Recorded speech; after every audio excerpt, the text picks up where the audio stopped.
Salut et bienvenue à cette nouvelle vidéo sur Cuisine Santé Facile avec Adèle Myriam. Aujourd'hui, je vais vous montrer comment je réalise ma sauce tomate, ma viande à la sauce tomate. Donc, je l'appelle aussi simplement, je pourrais l'appeler les fricassés de bœuf aux tomates, n'importe quel nom qui me plairait. Mais là, je vais vous parler de la sauce tomate simple, que vous puissiez savoir comment je réalise. Je vais utiliser. Premièrement, je vais vous parler de la viande. Lorsque vous achetez la viande au marché, il faut savoir quelle partie de viande prendre. Est-ce que vous allez prendre les côtes? Est-ce que vous allez prendre les,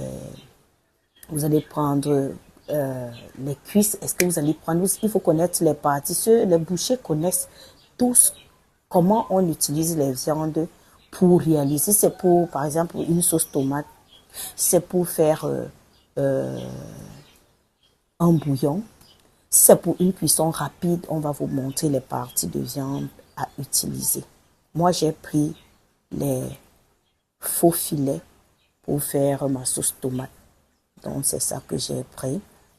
J'ai pris, et quand vous prenez la viande pour conserver le maximum de principes nutritifs de cet aliment, il faut éviter de découper avant de laver. Donc, avant de donner ces formes, peu importe les formes que vous voulez donner à votre viande, il faut les laver entiers. Il faut la laver entier. Parce que lorsque vous découpez, vous perdez les protéines solubles dans l'eau. Parce que vous savez, il y a les protéines solubles dans l'eau. Il y a les protéines insolubles dans l'eau.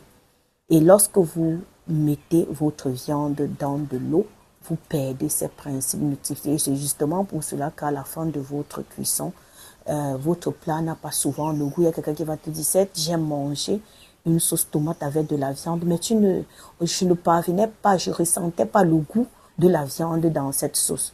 Ici, par exemple, au Cameroun, il y a des gens pour utiliser la viande.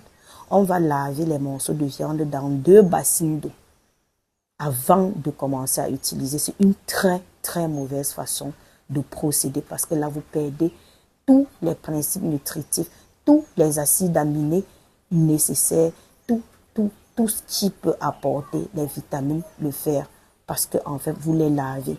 Vous croyez que non, vous le faites bien parce que c'est sale. Ce n'est pas sale. Achetez votre viande en entier, lavez, nettoyez, enlevez tout ce que vous voulez enlever. Lorsque vous découpez, vous salez directement, vous poivrez si vous voulez, vous ajoutez tout ce que vous voulez. Par exemple, ce que j'ai fait avec cette viande, c'est que je l'ai lavé entier. Je l'ai lavé entier et je l'ai découpé. Je l'ai salé, je l'ai poivré.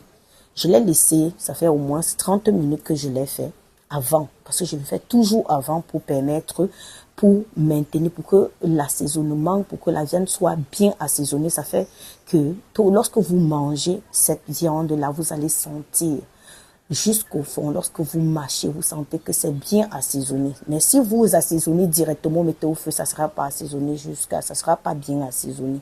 Je vais utiliser de la tomate. La tomate, vous avez vu, sont les bonnes tomates. Comme la dernière fois, je vous ai montré, vous lavez sagement vos tomates. Ce sont les persils. On appelle ces condiments feuilles les persils. Là, ce sont les céleris. Là, c'est du piment. Je vous ai dit la dernière fois que moi, j'adore le piment parce que c'est très bon pour la vue. Et ça, c'est du poireau, les oignons, l'ail, le poivron, le ginger. Généralement, je ne mets pas le ginger dans ma sauce tomate. Mais là, c'est là. Je ne vais pas l'utiliser. Mais c'est très important pour ceux qui veulent. Juste, moi, je n'aime pas vraiment le goût du ginger dans ma sauce tomate. Et j'ai constaté avec tout ce que je fais avec que le ginger ne colle pas avec beaucoup d'aliments. Ça peut passer avec la sauce d'arachide et d'autres sauces, mais avec la sauce tomate, je ne retrouve pas le goût que j'aimerais avoir. Je ne sais pas si vous aimez ça comme ça. Si vous adorez ça, vous allez me dire.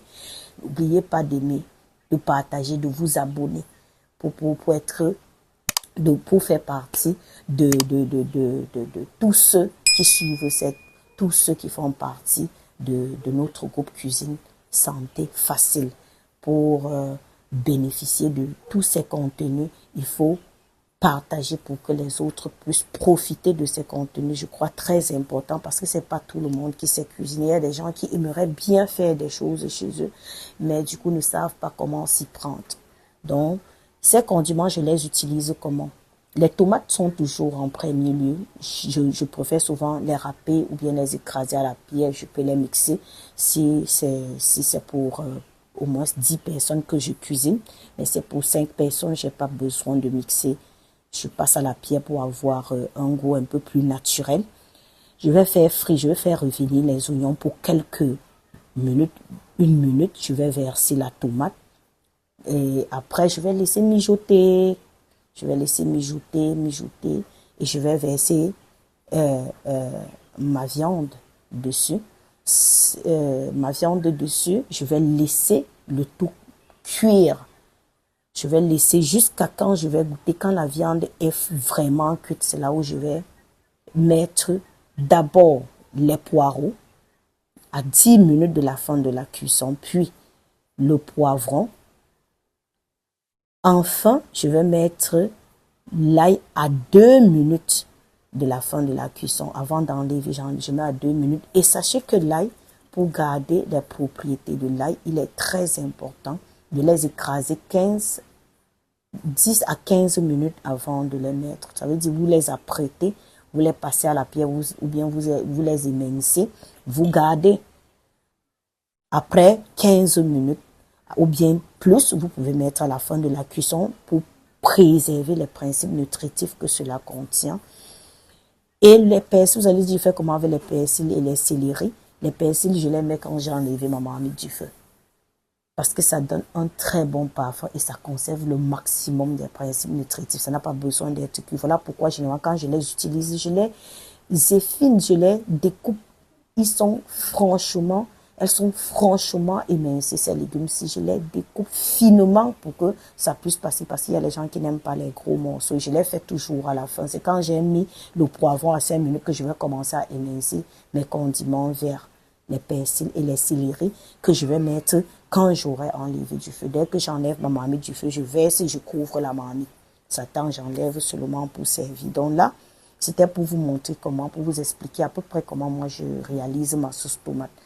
Vous également, j'aimerais vous lire, savoir comment est-ce que vous réalisez votre sauce tomate. Il y a plusieurs façons de réaliser une sauce tomate, mais moi, avec cette façon de la réaliser, j'ai non seulement tous les principes nutritifs, je bénéficie de tout ce que chaque aliment devrait m'apporter.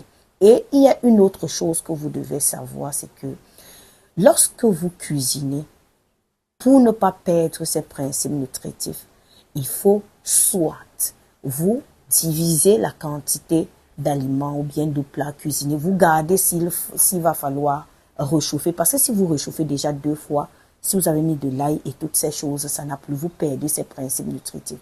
Donc, dès que vous avez cuisiné, je vous conseille de diviser. Vous gardez ce que vous allez consommer, vous gardez le reste au frais. Vous pouvez réchauffer maximum une seule fois. Même comme ça aura perdu les principes nutritifs, on aura encore bien plus que si vous laissez dans la marmite, vous réchauffez, parce que nous savons que au Cameroun, on ne fait pas toujours la cuisine pour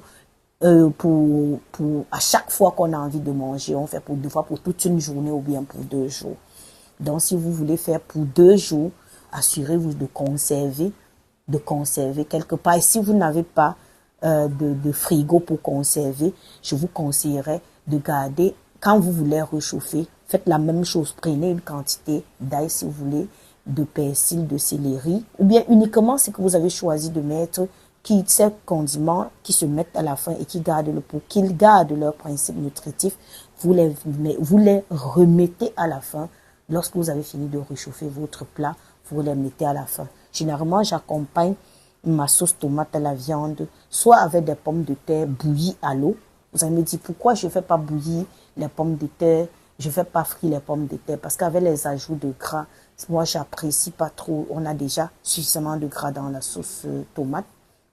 Et en avoir encore dans les pommes de terre qui sont vraiment aussi glucidiques, qui ont un indice glycémique très haut, ce n'est pas vraiment bien pour la santé, ni pour les enfants, ni pour les vieillards, ni pour surtout pour les personnes qui veulent perdre du poids. Donc, je préfère faire bouillir mes pommes de terre dans de l'eau ou bien à vapeur pour pouvoir avoir une bonne quantité. Je peux aussi utiliser les macabos, je peux prendre la banane plantain, mi-mûre, demi-mûre ou pas mûre du tout. Nous pouvons également manger avec des ignames, ou bien du riz. Chacun choisit avec quoi prendre ce plat. Mais moi, c'est comme ça que je sais généralement ces plats-là. Ou bien avec des macaronis. Les enfants aiment bien quand il y a les spaghettis, les macaronis. Et ça fait que c'est un très bon plat, riche, bien pour les enfants, pour les adolescents, pour toutes les tranches d'âge. Mais à éviter pour les vieillards parce que la viande rouge, vous savez, vous devez prendre la viande rouge 2 fois maximum par semaine. Déjà, même à 50 ans, on réduit totalement. Des fois, on enlève carrément. Si vous avez des problèmes déjà de gouttes, vous devez enlever carrément et remplacer les viandes blanches par les viandes rouges par les viandes blanches ou bien du poisson. Donc, ça, c'était juste pour attirer votre attention sur la consommation selon les tranches d'âge de cette viande. Et c'est très riche en fer. Très, très riche en fer. OK. Merci de m'avoir suivi et je crois que vous avez aimé. N'oubliez pas surtout de me laisser des commentaires afin de me permettre non seulement de vous apporter des contenus de qualité, de me montrer également comment vous réalisez vos plats, de me laisser des likes, aimer et partager pour que le maximum de personnes, ces personnes qui n'ont pas, qui ne savent pas comment on réalise, qui ne connaissent pas l'importance de ces condiments ou bien l'ordre avec laquelle l'ordre qu'on doit adapter, l'ordre avec cet ordre de condimenter ces plats, parce que ce n'est pas n'importe comment.